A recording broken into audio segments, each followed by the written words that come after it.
What happens when Hollywood royalty meets morning television and the cameras capture every explosive second of a meltdown that nobody saw coming? In just 42 seconds, a single comment about charity work would shatter years of carefully crafted public relations and expose the real person behind the polished facade. The Good Morning America studio buzzed with its usual morning energy as makeup artists made final touches and producers whispered last-minute instructions into headsets. Lara Spencer sat behind the iconic curved desk, shuffling through her notes one final time. The interview was supposed to be routine, a friendly chat about Meghan's latest philanthropic endeavors and her transition into post-royal life. What nobody expected was that beneath the designer dress and camera-ready smile, their guest was carrying enough resentment to burn down the entire interview. "We're live in 5, 4, 3. The floor director counted down silently with his fingers before pointing directly at Lara. The red light blazed to life on camera 1. "Good morning, everyone. I'm Lara Spencer, and we have a very special guest with us today." Lara began with her trademark warm smile. Joining us now is Meghan Markle, here to discuss her inspiring work with various charitable organizations and her exciting new projects.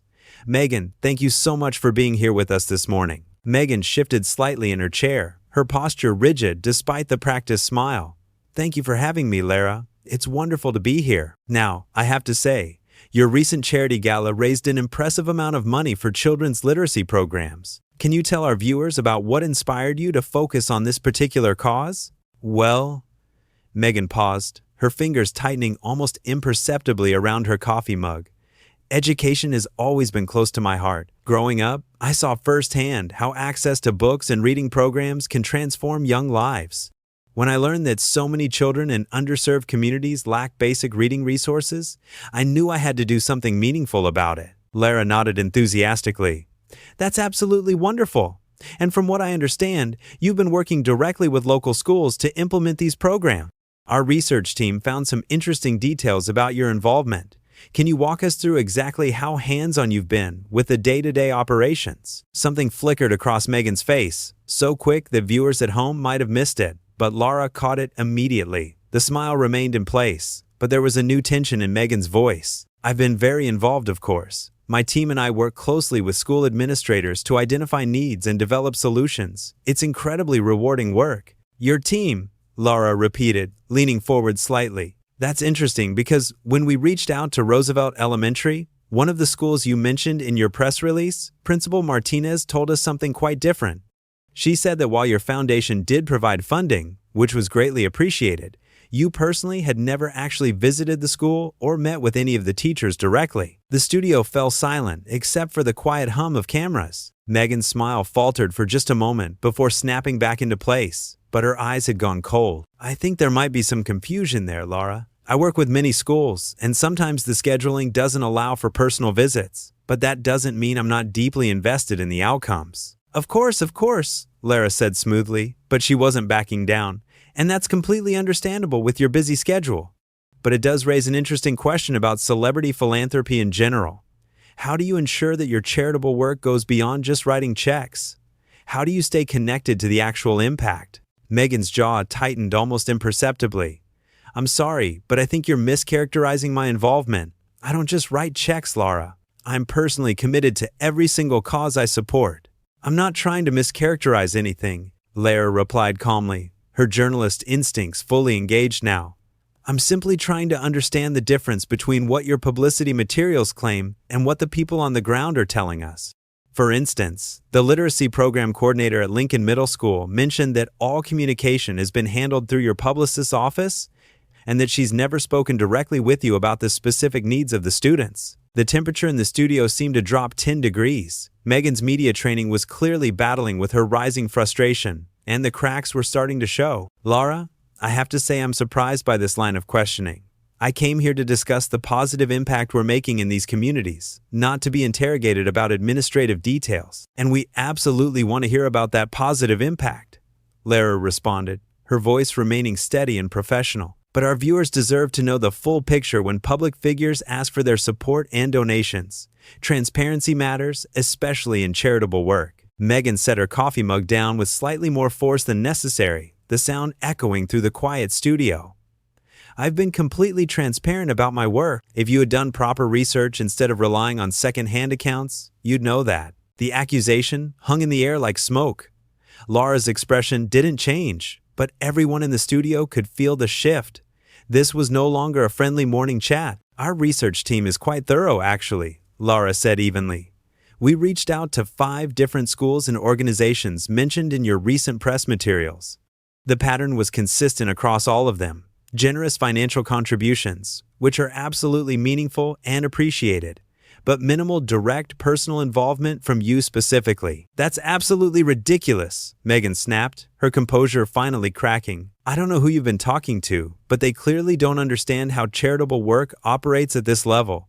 I can't personally hold the hand of every single teacher and student." "Nobody's suggesting you should," Lara replied calmly. "But there's a difference between being involved and being present. Your own website features photos of you reading to children at these schools. When were those photos taken?" Meghan's face flushed slightly. "I don't keep track of every photo shoot date, Lara." "Photo shoot?" Lara repeated quietly. "That's an interesting way to describe a charity visit." The silence stretched between them like a taut wire. Meghan realized her mistake immediately, but it was too late to take it back. "You know what, Lara? I think I've been more than patient with this ambush-style interview. This isn't journalism. This is a hit piece disguised as morning television. I'm simply asking questions that any responsible journalist would ask," Lara responded, her voice still calm despite the growing tension.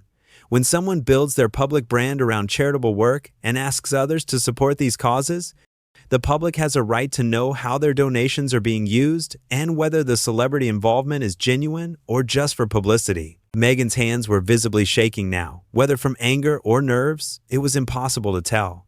"My involvement is genuine. More genuine than anything you've ever done, I'd imagine." The personal attack landed like a slap. Lara paused for a moment, processing what had just happened. When she spoke again, her voice was quieter but somehow more powerful. "Meghan, I've spent my entire career supporting charitable causes, often without any cameras present. But this interview isn't about me. It's about helping viewers understand how they can make the biggest impact with their charitable giving. When celebrities attach their names to causes, people want to give because they trust that the celebrity is truly invested. If that trust is misplaced, it hurts the very people these charities are trying to help." Meghan's face had gone from flushed to pale in a matter of seconds. She gripped the arms of her chair like she was trying to anchor herself to something solid, as the interview spiraled completely out of her control. "You have some nerve, Lara," Meghan said, her voice dropping to a dangerous whisper that the boom microphones picked up perfectly. "Sitting there in your little morning show bubble, pretending to care about charity work when all you really want is a gotcha moment for your ratings." Lara maintained her professional composure, but her eyes had sharpened. "This has nothing to do with ratings, Meghan. This has everything to do with accountability. When you put yourself in the public eye as a champion for these causes, you invite scrutiny. That's not an attack. That's journalism." "Journalism?" Meghan let out a bitter laugh that sent chills through the studio crew. "This is character assassination. You've clearly made up your mind about me before I even sat down in this chair." "I haven't made up my mind about anything," Lara replied firmly. "I asked straightforward questions based on information we gathered from the organizations you claim to work with directly. If the answers make you uncomfortable, maybe the issue isn't with the questions." Meghan's media training was completely abandoned now. Her carefully constructed public persona was crumbling in real time, and everyone watching could see it happening. "You know what your problem is, Lara? You can't stand that someone like me has built something meaningful while you're stuck here asking gotcha questions to celebrities every morning." The insult hit its mark, but Lara didn't flinch. If anything, she seemed more focused than before. "Someone like you?" she repeated quietly. "What exactly does that mean?" "Someone who actually makes a difference in the world instead of just talking about it," Meghan shot back, her voice rising despite the intimate studio setting. "But that's exactly what we're trying to determine," Lara said, her tone remaining steady. "Are you actually making a difference, or are you just talking about it? Because the people at these schools seem to think it's more talking than doing." "Those people don't know anything," Meghan snapped. "They see a fraction of what I do. My work goes far beyond what some elementary school principal can understand." Lara raised an eyebrow. "So the educators who work with these children every single day don't understand the needs of their own students?" "That's not what I said," Meghan backpedaled quickly, realizing how her words sounded. "It's exactly what you said," Lara replied. You just dismissed the professional judgment of teachers and principals who dedicate their lives to these children because their account of your involvement doesn't match your publicity materials. Meghan was breathing harder now, her chest rising and falling visibly under the studio lights. You're twisting my words. I'm repeating your words, Lara corrected gently.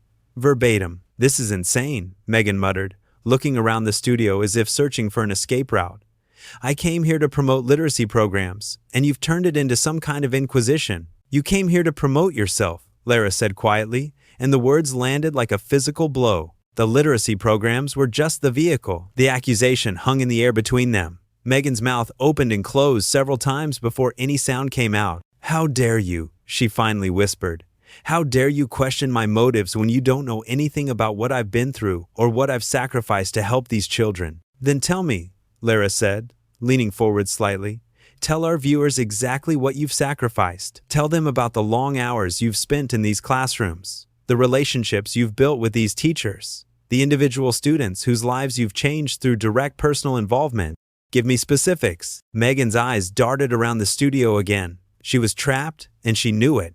Every specific example Lara was asking for would be fact-checked immediately. Every claim would be verified against the testimony they'd already gathered from the schools. I don't have to prove anything to you, Meghan said finally, her voice hollow. You're right, Lara agreed.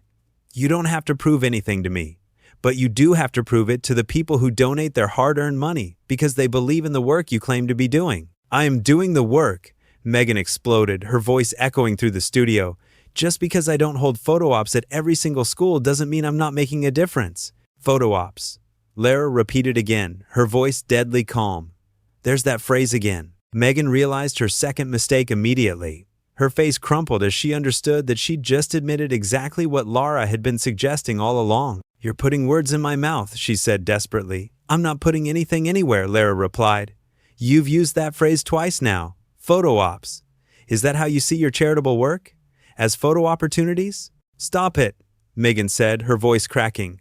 Just stop it. I'll stop when you start being honest with our viewers, Lara said firmly.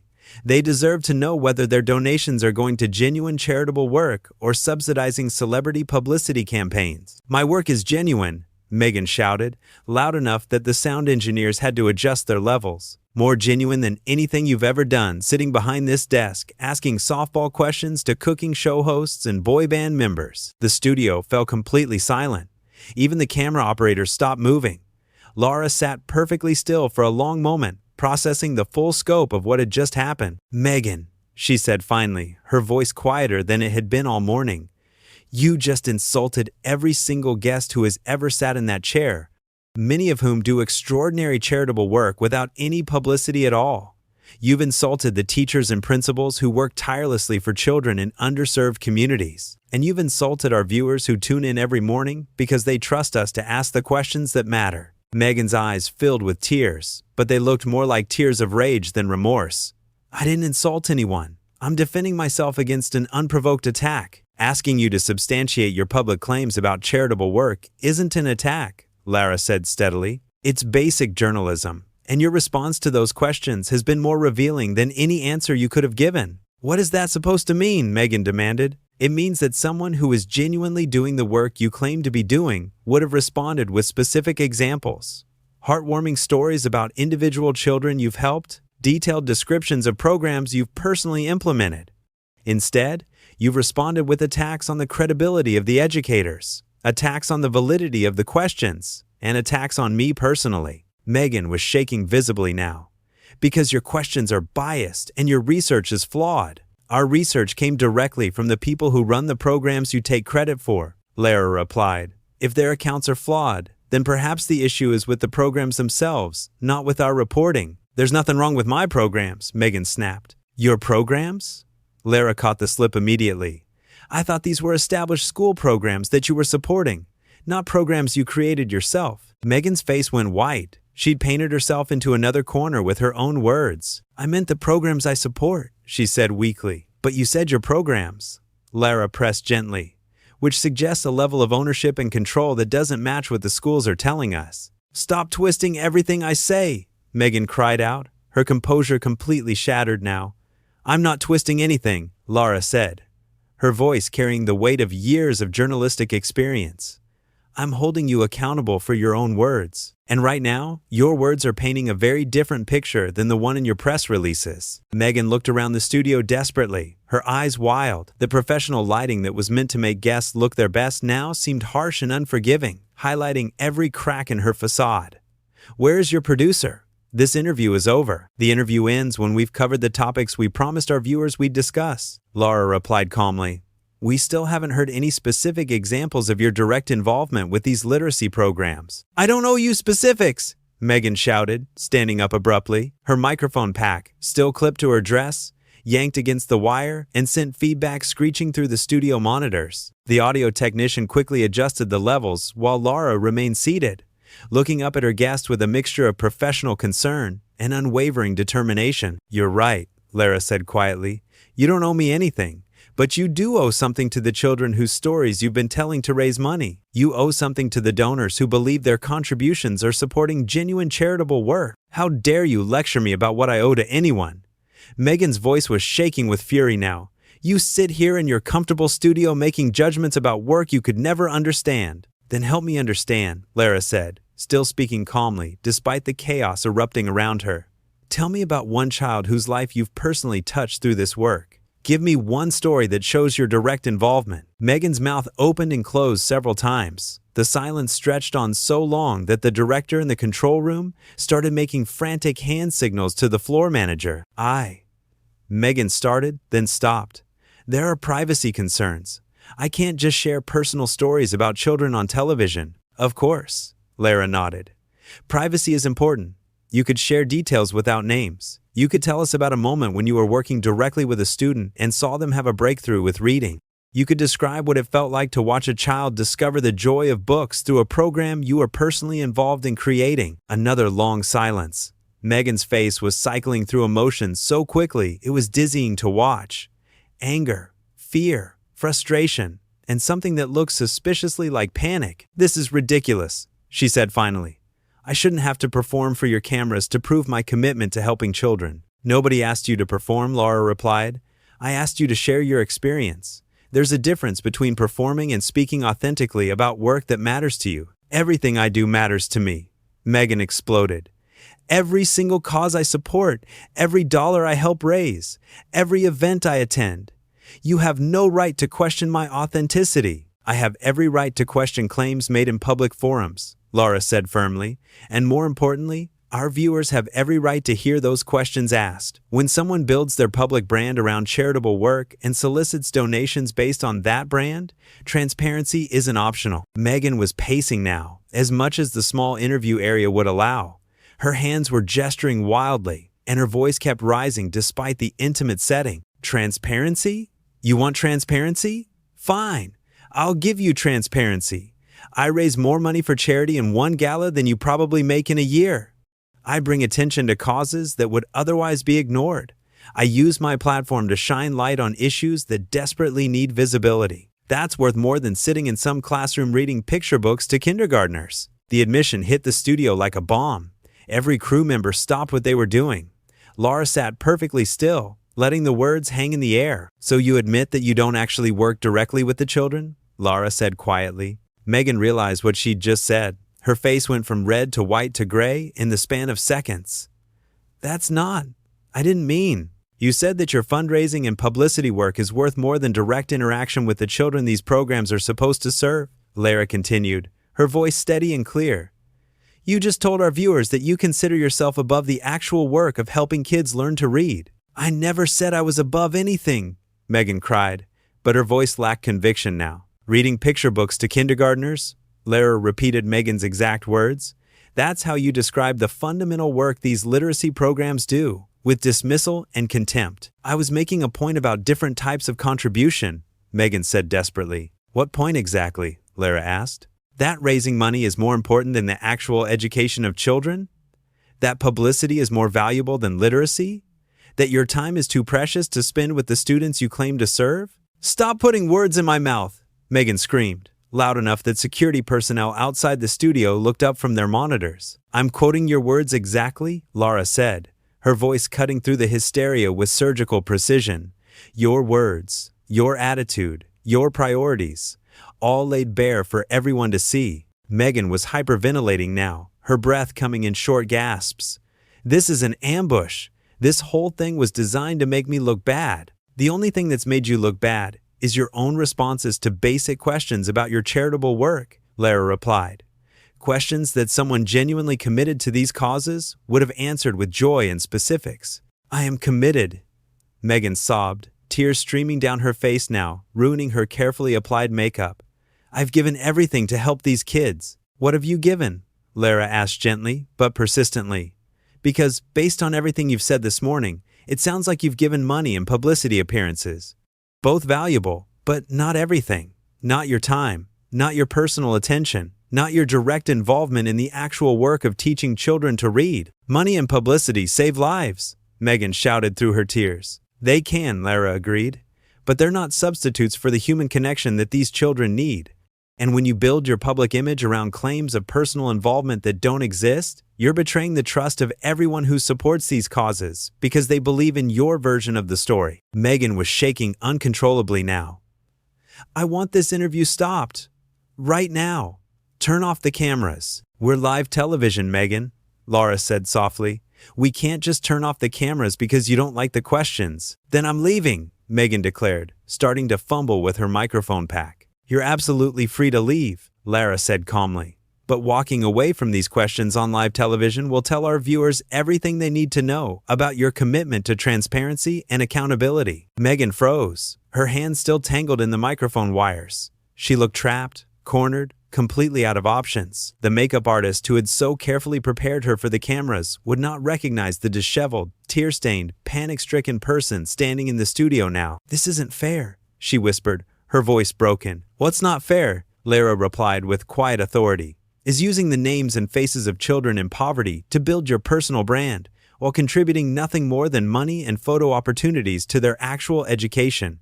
What's not fair is asking people to donate to causes based on claims of involvement that simply don't exist. What's not fair is dismissing the professional educators who work with these children every day because their account of your participation doesn't match your publicity materials. Meghan's shoulders sagged in defeat. The fight had gone out of her completely. I help people, she said weakly. I do help people. I believe you want to help people, Lara said. And for the first time all morning, her voice carried a note of genuine compassion. But wanting to help and actually helping are two different things.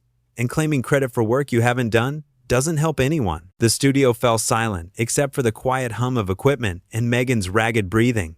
She stood there for what felt like an eternity, looking lost and small despite her designer clothes and carefully styled hair. Finally, without another word, she turned and walked off the set, leaving her microphone pack behind, trailing wires across the studio floor like the remnants of a career that had just self-destructed on live television. Lara sat alone at the desk, looking directly into the camera with the steady gaze of someone who had just done exactly what journalism was supposed to do. When we come back, she said quietly, we'll be speaking with Maria Santos, a reading specialist who has spent 15 years working directly with children in underserved communities, about how viewers can make sure their charitable donations have the maximum impact on literacy education.